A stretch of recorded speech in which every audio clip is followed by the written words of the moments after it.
You know, I just got woken up because my granddogs is up. The neighbors was outside being kind of loud, so it woke up my granddogs, and my granddogs woke me up. Plus, I be putting the Ring camera up in the living room, so I was moving around, so it kept going off.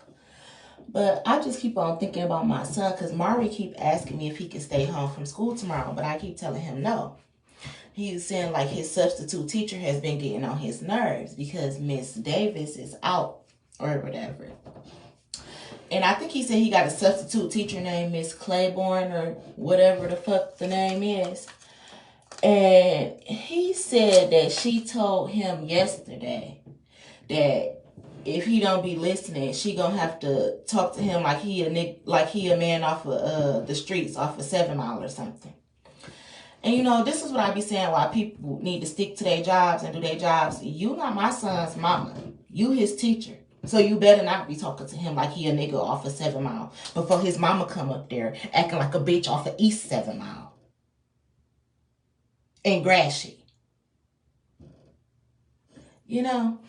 But for some reason, I was just thinking about that as I was laying down like, damn, my baby said he don't want to go to school because Miss Claiborne or whoever been getting on his nerves and that Miss Davis isn't there or whatnot.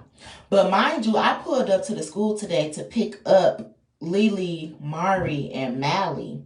And the crossing guard I had asked the lady who was outside if she can call them over the speaker or whatever. And she said that the crossing guard responded and said that they started walking home already, which usually they do walk home.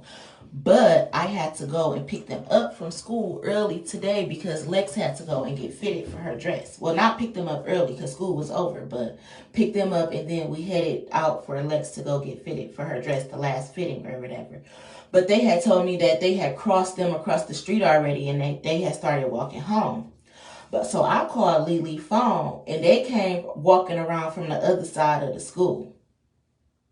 Like on the side where Lily gets out anyway, they came walking around from that side. So when I called her, I'm like, Lily, I thought I told you to wait up at the school because I called Lily. I texted them first and told them to stay at the school, don't even walk home. But when the crossing guard said that she crossed them across the street and that she seen all three of them walking home, something told me like just stay parked in front of the school. Don't head back to the house to see if they walked home or whatever. So they came walking from the other side of the school. You know? And that was weird to me. But my baby, he don't want to go to school tomorrow. And he keep on saying because Miss Claiborne said that he ain't listening or whatever. And he had to keep getting switched around from buddy class to buddy class. And that's why every day I be getting these notifications saying that my baby not at school when he be at school. But I keep getting the notifications that he don't be in class because y'all be making him go to the buddy classes, talk about he laughing too much or talking too much. But see, your job as a teacher is to have your class under control. So you should know, you go to school so that you can learn how to be a teacher and so that you can learn how to control your class. So you're not the mama. Therefore, you can't be talking to these kids like they crazy. However, you are the teacher and you have the right to call the mother if it's a problem. But to tell my son that you're going to have to start talking to him like he a man off of 7 Mile, you must want me to come up there acting like a mama off of East 7 Mile and Gratiot, like I said.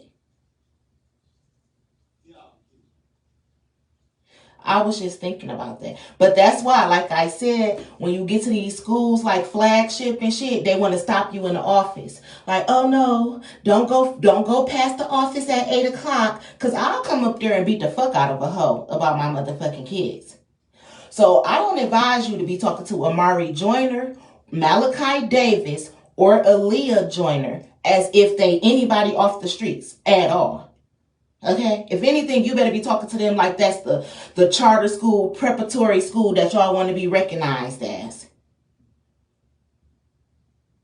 Bitch, you're not going to have to talk to him like he off no motherfucking 7 Mile. Talk to him like he on Schoolcraft in Wyoming and let me show you what the fuck is up.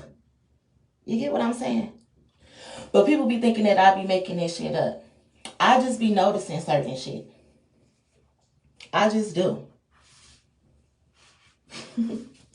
That's like when I went into Unique Lady earlier and I said the lady gonna ask Lex, like, where your daddy at? You left his crazy self at home, when really she wanted to be saying that about me or whatever.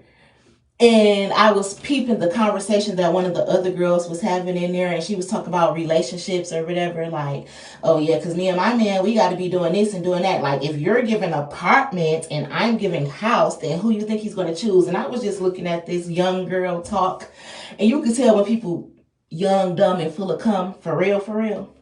But anyway, I think she caught herself in her attitude and trying to be slick by the time that it was time for me to come up to the counter and be served the receipts and stuff like that, because she was very nice and polite, which is why I told Lex to go ahead and leave a good review for Unique Lady, because again, they've been in business for a long time. And like I said, even though my grandma sold the dress that I wore to prom, because I wanted her to, for one, because my grandma loved to sew, so I just wanted her to go ahead and do it for me. So being that my grandma sold my dress, I didn't have to go and buy a prom dress or whatever. I wasn't even going to go to prom. My grandma threw my dress together in like a couple of days.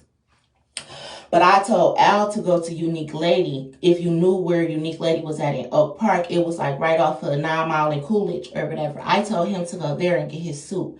And they was like, you know, if you go get the prom suit, I think they used to do suits back in the day, or they referred you to their partner or their sister company to do the suits or whatever. And I referred Al to go to them.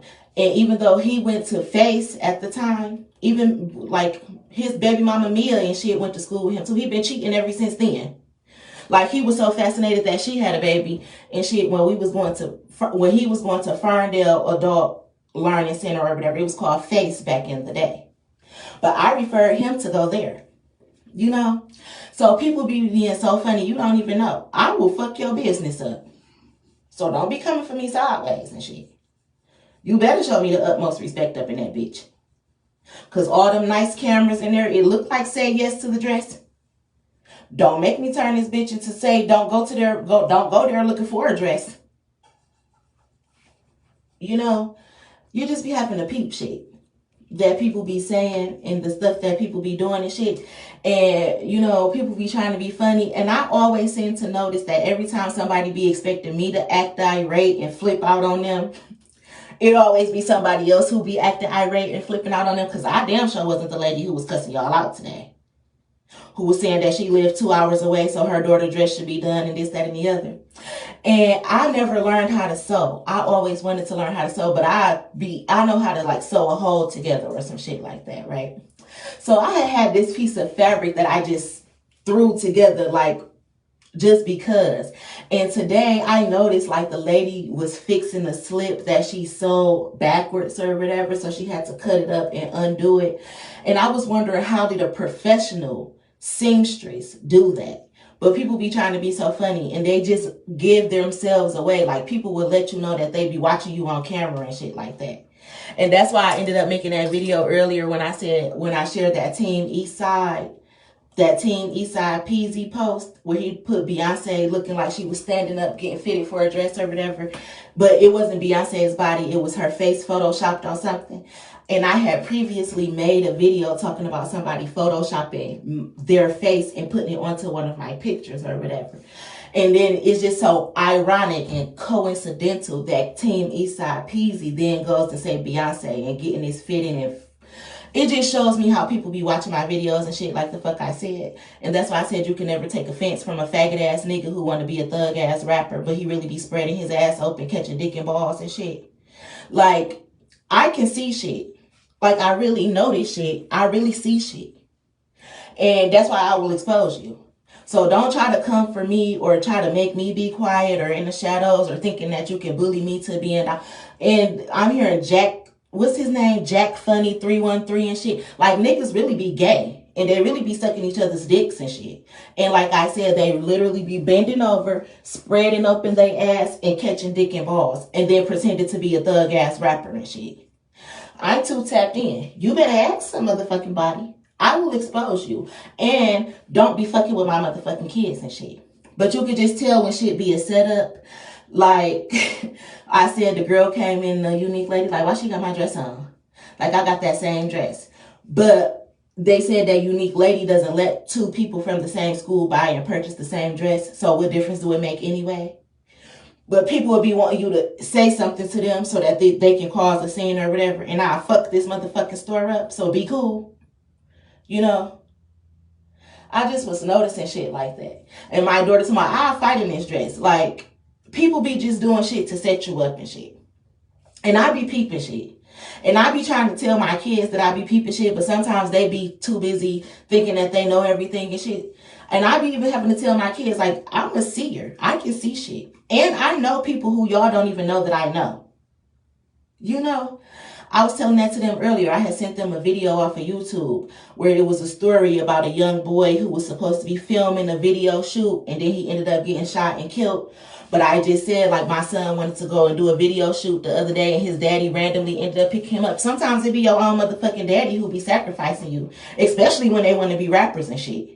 But you see, sometimes kids, they think they so motherfucking smart. They so smart that they dumb. You know? And I had told my kids, I'm like, this is why I was telling y'all to share y'all locations and everything like that. And my son talked about, I don't hang around people who I don't know. I only hang around people that I know and that I trust. And sometimes it be the ones that you know and that you trust that'll do you bad. You better start listening to the right motherfucking rappers. Like Vezo, it be the ones closest to you that'll do you bad. So it be the ones that you think that you know and trust that be backstabbing you and shit. That be spreading lies about you, calling you gay and shit. Ugh. Oh, please. But my kids, they think they so fucking smart. And they be hypnotized or something. That shit's so motherfucking funny. And people be thinking that they be teaching their kids spell work and shit. Oh, let me let my brother hear. He had a long day at work. But I be peeping it. And you can try to explain it, but people be thinking that they know every motherfucking thing. And I keep telling people that I'm not scared to say nothing to nobody. So you can send a whole rapper who's supposed to be popular or whatever to try to say something to me or try to, again, make videos or be funny and shit like that. And I'm going to talk about that same motherfucker rapper too. Because I keep saying that I don't feel like nobody is above me or beneath me. So if you talking some shit, you know, tap my name, at my name so I know it's real. Because I really do this shit. Like I said, I will expose you. But anyway, I'm about to go to sleep. I think. Where's my gallon of water? Right there. But yeah, I'm about to get ready to go to sleep. And I'm going to be making a video when I wake up in the morning. So I'll see y'all then. Good night. Good morning.